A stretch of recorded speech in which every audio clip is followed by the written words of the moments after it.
अस्सलामुअलैकुम, welcome back to my channel. कैसे हैं व्यूवर्स? आई होप कि आप लोग ठीक होंगे, खैरियत से होंगे। आप है कुकिंग विद इरम के साथ और आज हम बड़े मज़ेदार सी रेसिपी लाए हैं। आज हम बनाएंगे मछली का सालन, मछली सालन वाली यानी कि, और जो बेहद आसान रेसिपी है। आपको ये रेसिपी मेरी ज़रूर पसंद आएगी। मछली का ये तरीका है कि देखिए बिल्कुल भी बिखरी नहीं है पकने के बाद, बिल्कुल साबुत साबुत ही मछली रहनी चाहिए। और बाज़ लोगों की शिकायत होती है कि ये बिखर जाती है, तो आप इस अंदाज़ में बनाएंगे तो आपकी भी मछली बिल्कुल भी बिखरेगी नहीं शोरबे में जाके। और इसको हम इस तरीके से बनाएंगे। इजी तरीका है, बहुत आसान रेसिपी है। आप मेरे चैनल पर नए हैं तो प्लीज़ ज़रूर सब्सक्राइब कर दें, बेल आइकॉन को भी प्रेस कर दें। मेरी वीडियो अच्छी लगती है तो प्लीज़ लाइक और शेयर ज़रूर कर दिया करें। और इसके लिए चलें ये आसान सी रेसिपी को शुरू करते हैं। सारे इंग्रेडिएंट्स हमने यहाँ लिख दिए हैं।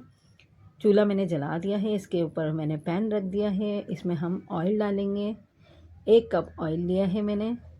प्याज फ्राई करेंगे इसमें हम। अगर आपके पास प्याज पहले से फ्राई हुई हुई है तो फिर आप आधा कप ऑयल लें। और यहाँ मैंने 2 प्याज ले ली थी लार्ज साइज़ की, और इनके इस तरह से स्लाइसेस काट लिए थे लंबाई में। इनको फ्राई करेंगे हम प्याज को अच्छी तरह, बिल्कुल भी जलाना भी नहीं है। और अच्छा सा गोल्डन कलर आ जाएगा तो हम उतारेंगे इस प्याज को। चूल्हे की फ्लेम बिल्कुल फुल कर दीजिएगा, हाई फ्लेम पे ये प्याज फ्राई होगी। जब ये हल्का कलर आने शुरू हो जाएगा उसके बाद जब हम निकालेंगे प्याज को, तब हम चूल्हे की आंच को स्लो कर देंगे। अभी हम हाई फ्लेम पे ही प्याज को फ्राई करेंगे। ये देखें प्याज हल्का हल्का फ्राई होने शुरू हो गई है। अब बिल्कुल तवज्जो हम प्याज पे ही देंगे, बिल्कुल भी जलनी नहीं चाहिए। बिल्कुल गोल्डन कलर आने पे हम इसको उतार लेंगे। और चूल्हे की आंच ध्यान दें, मैंने बिल्कुल स्लो कर दी है। स्लो आंच करके हम इसको प्याज को उतार के एक तरफ रख लेंगे। इसको हम ब्लेंड करेंगे, लेकिन वो आपको इस स्टेप हम दिखाएंगे। पहले मैं ये प्याज को निकाल लेती हूँ और उसको एक तरफ रख देती हूँ। और इसमें हम मसाला तैयार कर लेते हैं। पहले उसी ऑयल में देखें मैंने 3 टेबल स्पून लहसुन अदरक का पेस्ट शामिल किया है। और थोड़ा सा पानी डालेंगे 1 टेबल स्पून के करीब, ताकि लहसुन अदरक जले नहीं। और आंच को मैंने मीडियम स्लो कर दिया है।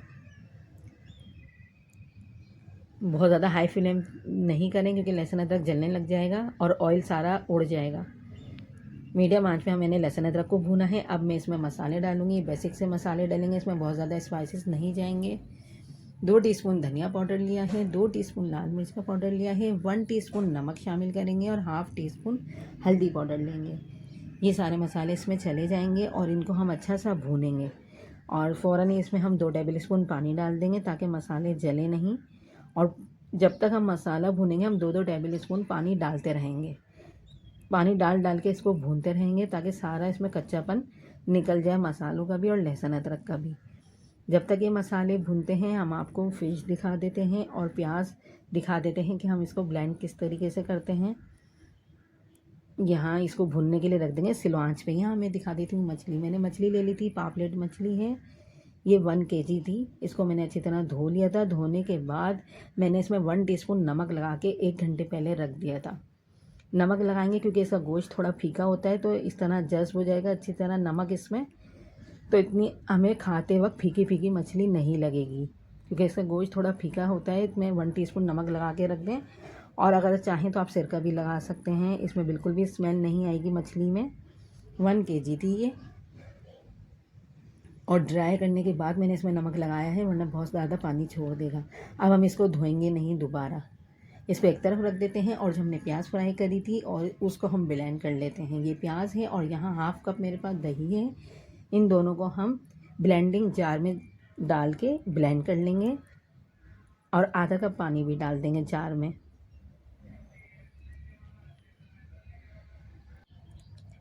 आधा कप पानी डाल के मैं इसको ब्लेंड कर लूँगी। एक इसकी बस हमने अच्छी सी प्यूरी बनानी है, बहुत ज़्यादा रनी भी नहीं हो, तो इसलिए आधा कप पानी काफ़ी होगा क्योंकि दही भी पानी छोड़ेगा। और जब प्यूरी बन जाएगी तो आपको वो भी दिखा देते हैं। प्यूरी बन के यहाँ पर देखें आ गई है।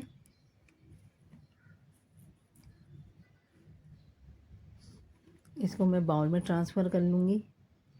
और इसके बाद फिर हम मसाले की तरफ चलते हैं जो हमने मसाला भूनने के लिए रखा हुआ था। ये देखें इतना रनी होना चाहिए। ये मसाला है, इसको भी हम बार बार चलाते रहे थे ताकि जले नहीं। बहुत अच्छी तरह इसकी भुनाई हो गई है मसाले की। और अब हम इसमें कसूरी मेथी डाल देंगे। 1/2 टीस्पून कसूरी मेथी ली थी, इसको मैंने पानी से धो लिया था। ये मेरी होममेड कसूरी मेथी है, आपको ये मेरे चैनल पे इसकी रेसिपी मिल जाएगी। कसूरी मेथी के बगैर मछली नहीं बनती। इस तरह आप बनाएंगे, इसका जायका बहुत अच्छा आएगा मछली का। और जैसे ही हम इसमें डालेंगे, ऑयल सारा सरफेस पे आ जाएगा। फिर हम इसमें दही और प्याज डालेंगे। मसाले क्योंकि भुन गए हैं और भुनने की हमें इसको ज़रूरत नहीं है। जो हमने दही प्याज ब्लेंड करके रखा था वो इसमें शामिल कर देंगे और इसको अच्छी तरह मिक्स करेंगे। ये दही का अपना पानी है, मैंने इसमें पानी नहीं डाला। मैं अब इसमें पानी डालूँगी, आधा कप पानी डालूँगी मैं इसमें, बहुत ज़्यादा पानी नहीं डालूँगी क्योंकि हमें बहुत ज़्यादा पतली ग्रेवी नहीं चाहिए। अब ये देखें पकते हुए इसको हो गए हैं 2 मिनट। अब हम इसको 3 मिनट और पकाएंगे, 3 मिनट में, ताकि दही और प्याज अच्छी तरह भुन जाए। अब ये देखें दही और प्याज का पानी पक गया है, कच्चापन इसमें बिल्कुल भी नहीं है। जब ये इस तरीके से पक जाएगा फिर हम इसमें अपने मछली के पीसेस डालेंगे। इस तरीके से एक एक उठाते रहेंगे और मछली डालने के बाद आपने इसमें चम्मच को बिल्कुल भी नहीं चलाना। इस तरह आपकी मछली बिल्कुल भी बिखरेगी नहीं। आप देखें मैं किस तरीके से एक एक पीस उठा के डाल ली हूँ। और मैं डालने के बाद इसको सिर्फ कपड़े से पतीले को घुमाऊंगी, चम्मच बिल्कुल भी नहीं चलाना। इस बात का आपने बहुत ज़्यादा ख्याल रखना है। ये देखें इस तरीके से कपड़े से हम मिक्स करेंगे सिर्फ मछली को। मछली बनाने का यही तरीका है। इस तरह मछली कभी भी आपकी टूटेगी नहीं। और जो पीस नहीं डूब रहे उनको हल्का सा चम्मच से दबा देंगे ताकि नीचे वो शोरबे में डिप हो जाए। और मछली को हम सिर्फ 5 मिनट पकाएंगे। मछली बहुत ज़्यादा नहीं पकती, सिर्फ 5 मिनट में ये तैयार हो जाएगी। और बिल्कुल धीमी आंच पे मैं इसको 5 मिनट के लिए चूल्हे पर रखूँगी। 5 मिनट बाद आपसे मिलते हैं। ये देखें 5 मिनट हो गए हैं और ये कितनी अच्छी हमारी मछली तैयार हो गई है। और मैंने इसमें चम्मच बिल्कुल भी नहीं चलाया। एक दफ़ा इसको फिर मिक्स करेंगे हम, कपड़े से ही पतीले को घुमाएंगे ताकि सारे मसाले अच्छी तरह मछली पे चढ़ जाएं। देखिए मैं इस बार भी मैंने चम्मच नहीं चलाया। अब ये मछली तैयार हो गई है। अब मैं इसका क्या करूँगी, चूल्हा बंद कर दूँगी। चूल्हा बंद करने के बाद इसको कवर करेंगे हम 3 मिनट के लिए ताकि सारा ऑयल पूरा सरफेस पे आ जाए। ये देखें चूल्हा बंद कर दिया है, कवर कर देंगे इस पर ढकना ढक के। और 3-4 मिनट में आपसे मिलते हैं। चूल्हा बंद कर दिया, ये बात आप ध्यान रखिएगा इस बात का। फिर हम आपको इसको डिश आउट करके दिखा देते हैं। ये देखें 3 मिनट हो गए हैं, ऑयल कितना सरफेस पे आ गया है। मछली दिखने में कितनी खूबसूरत लग रही है, कहीं से भी देखें टूटी नहीं है, बिखरी नहीं है शोरबे में। और इसमें स्मेल भी बिल्कुल भी नहीं आएगी। आप इस तरीके से बनाएंगे, नमक लगा के पहले रख देंगे और इस तरह मसालों में बनाएंगे तो बड़ी ज़बरदस्त सी बनेगी। रोटी के साथ बड़े मज़ेदार लगती है। आप चाहें तो चावल के साथ भी इसको सर्व कर सकते हैं। और मैं डिश आउट करके दिखा देती हूँ आपको। चम्मच से उठा के हम पहले प्लेट में डालेंगे, पहले सारे पीसेस रखेंगे, फिर हम दूसरे चम्मच से ग्रेवी उठाएंगे। इस तरीके से मछली उठाएंगे और डालेंगे, डिश आउट करेंगे तो आपकी मछली बिल्कुल भी नहीं टूटेगी। धगड़ मगड़ चम्मच नहीं चलाएं मछली में तो कभी भी नहीं टूटेगी मछली, ऐसे ही साबुत साबुत पीस रहेंगे। नेक्स्ट वीडियो मिलेंगे अच्छी वीडियो के साथ। अल्लाह हाफिज़।